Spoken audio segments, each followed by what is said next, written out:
Bienvenidas y bienvenidos a un nuevo episodio de Ciencia Random, una cita entre las ciencias y las infancias. En este capítulo, que es el último de esta primera serie dedicada a las neurociencias, Julieta Antonelli junto con Ana Calabrese, Juana Almada, alumnos y alumnas de la Escuela 22 del Distrito 7, y yo, Darío Culioc, entrevistamos al neurocientífico Nicolás Martorell para tratar de obtener algunas respuestas sobre las siguientes preguntas. ¿Por qué no tenemos recuerdos de cuando éramos bebés? ¿Dónde están guardados los recuerdos? ¿Cómo funciona el cerebro? ¿Nos puede doler? ¿Cómo interactúan las emociones y el cerebro? ¿Solo se piensa con el cerebro? ¿Por qué algunas personas resisten el dolor mejor que otras? ¿Hay dolores que no pasan nunca? Me llamo Martina y quería preguntar por qué no nos acordamos cuando éramos bebés. Excelente esa pregunta.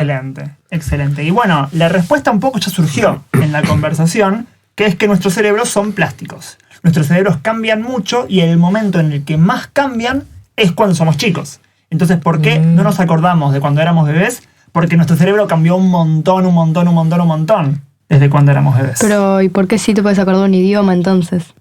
Eso es una muy buena pregunta. No sé la respuesta, no sé si alguien sabe la respuesta. Bueno, pero hay la explicación de por qué no nos acordamos de algunas cosas es porque tiene explicaciones que no son solo de la neurología, también tiene que ver con, calculo que con la psicología y esas cosas, porque nosotros nacemos sin palabras para definir lo que estamos viviendo, con lo cual creo que debe haber también una capacidad de conceptualizar lo que vemos. Sin duda, sí. O sea, cuando recién naciste y sos un bebé recién nacido, ves cosas a tu alrededor, pero no solamente no sabes qué son esas cosas, ni siquiera sabes que hay cosas. ¿No? O sea, imagínense que todavía no sabes que un borde de una mesa separa la mesa del fondo. Tal cual, no sabes que sos alguien todavía.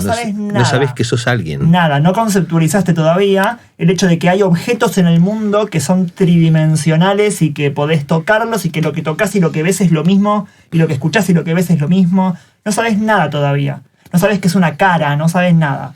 Entonces, ¿qué quiere decir acordarse? ¿De qué hay para acordarse? Lo que estás haciendo ahí, más que formando recuerdos de situaciones y de personas, en realidad estás tratando de aprender qué es el mundo. O sea, tenés experiencias que le van enseñando, que van programando tu cerebro de alguna manera. Exactamente. Pero igual una pregunta es, ¿vos en algún momento te podés olvidar de algo o siempre va a estar guardado en las neuronas? ¡Qué buena pregunta!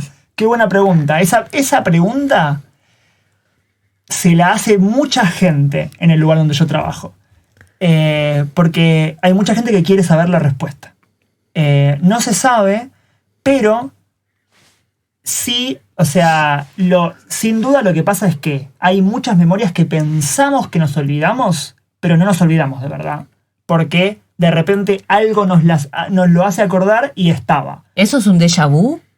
Un déjà vu es otra cosa. Pero en particular, esto de las experiencias, digamos, que pareciera que nos olvidamos y de repente resurgen, tiene que ver con que es como si había una metáfora que no sé si puso Aristóteles, Platón, alguno de los filósofos antiguos, que decía: las memorias son como pájaros en una jaula, o creo que hablaba de las ideas, pero hablemos de memorias. Las memorias son como pájaros en una jaula que están por ahí revoloteando y lo que uno tiene que hacer es tratar de agarrarlos. Y un poco eso es lo que está pasando en el cerebro.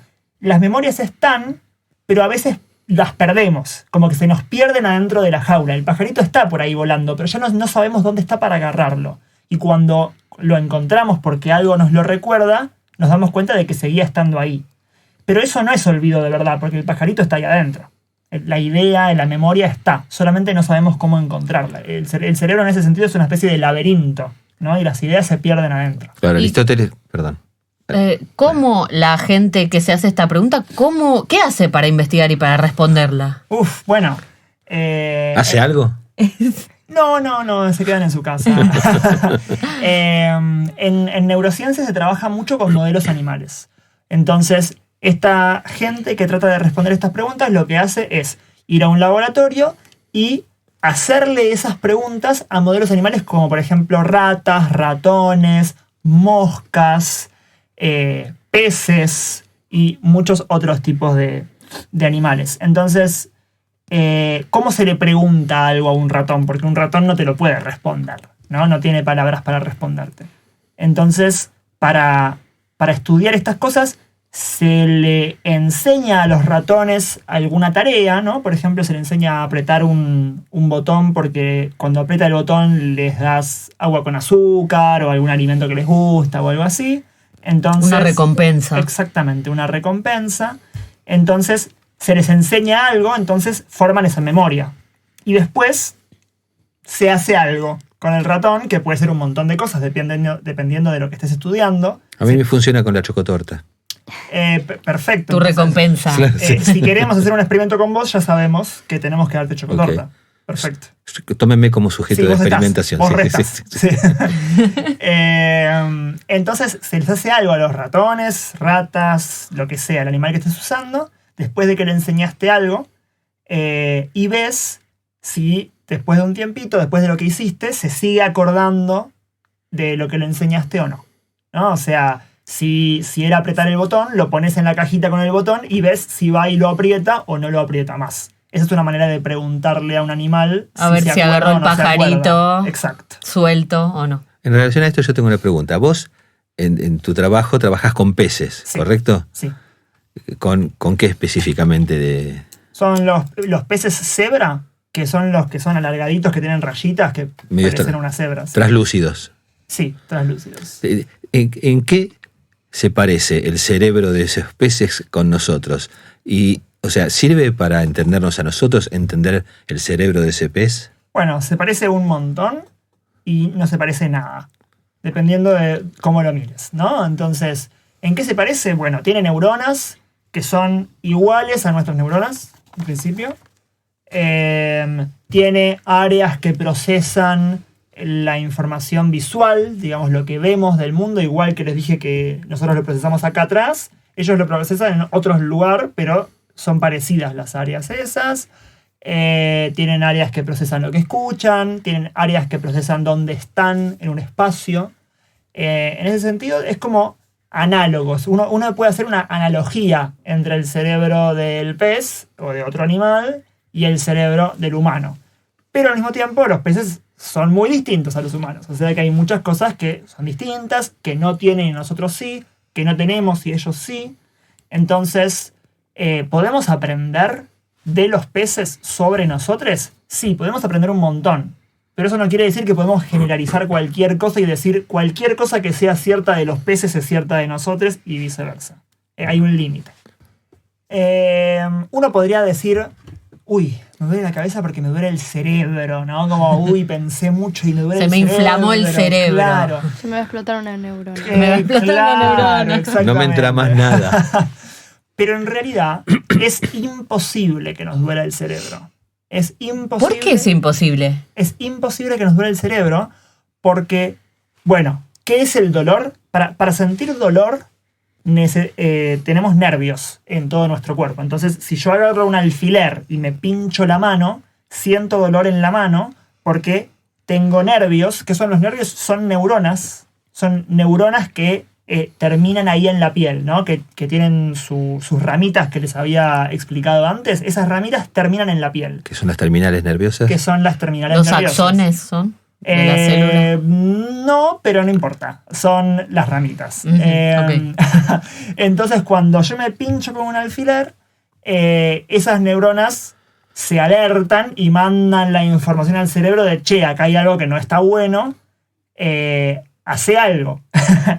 Y entonces, para yo poder sentir dolor, tengo que tener esos nervios que salen del cerebro y van a todo el resto de mi cuerpo. El problema es que esos nervios salen del cerebro y van a todo el resto de mi cuerpo, no están en el cerebro. O sea, tengo sensores de dolor en todo el cuerpo, pero no en el cerebro en sí. En el cerebro no los tengo porque salen del cerebro. O sea, el dolor, no hay dolor en el cerebro. No puede haber dolor en el cerebro Si porque te no pinchan tengo el sensor. cerebro, no te va a sentís doler. Nada. Qué impresión sentís no nada. doler. Si yo Con la meningitis no sentís nada. podés sentir en otras partes, por ejemplo, le puede doler el cráneo o Perdón, el la cuero meningitis, cabelludo. ¿la meningitis qué es? La meningitis es una inflamación de lo que se llaman las meninges, que son como algunas capas que están protegiendo al cerebro. O sea, son como creo que son tres mantas que están recubriendo al cerebro y que lo protegen. Entonces Claro. meningitis sería la inflamación de eso. De eso. Ok. exactamente. Entonces, claro, pero eso no es el cerebro. No es el cerebro, Eso no es el claro. cerebro, eso Podría está fuera. dolerte la cabeza. Te duele pero- la cabeza por otras razones, pero Y es una expresión, me duele la cabeza, ¿no? Por ahí te duele la frente. La o- nuca. claro, la bueno, nuca. la cabeza tiene muchas partes. Te Claro. pueden doler distintas partes de la cabeza, pero nunca el cerebro. Ujú. Nunca el cerebro. O sea, se probó con animales, digamos, con otros animales que no son humanos, esto de pinchar áreas del cerebro y decidir qué hace el animalito. Sí, pero también se probó con humanos. Ay. Pero porque es necesario, porque justamente muchos humanos necesitan neurocirugías. Necesitan que les abras el cerebro y, por ejemplo, les cortes el cuerpo calloso para frenar Claro. ataques de epilepsia, como decíamos antes, o, bueno, un montón de otras cosas que uno puede necesitar hacer adentro de un cerebro. Y en esos momentos, lo que hacen los médicos en esa situación es ir tocando, entre comillas, partes del cerebro para ver qué le pasa a la persona y así saber dónde están, porque como les decía, distintas partes del cerebro hacen cosas distintas. Entonces, activando partes del cerebro distintas, pueden saber, ok, esta es la parte, si yo te la activé acá y viste un puntito de luz en tu campo visual, ok, estoy en la parte que procesa la visión, porque cuando te la toqué, viste algo. O sea, tenés que estar despierto mientras te toquetean el sí cerebro. o sí. Sí o sí. No, tenés que y estar también despierto. hubo experimentos de gente que tuvo algún accidente y perdió una parte del cerebro, entonces, o una parte enferma del cerebro, entonces perdió una función y así sabes.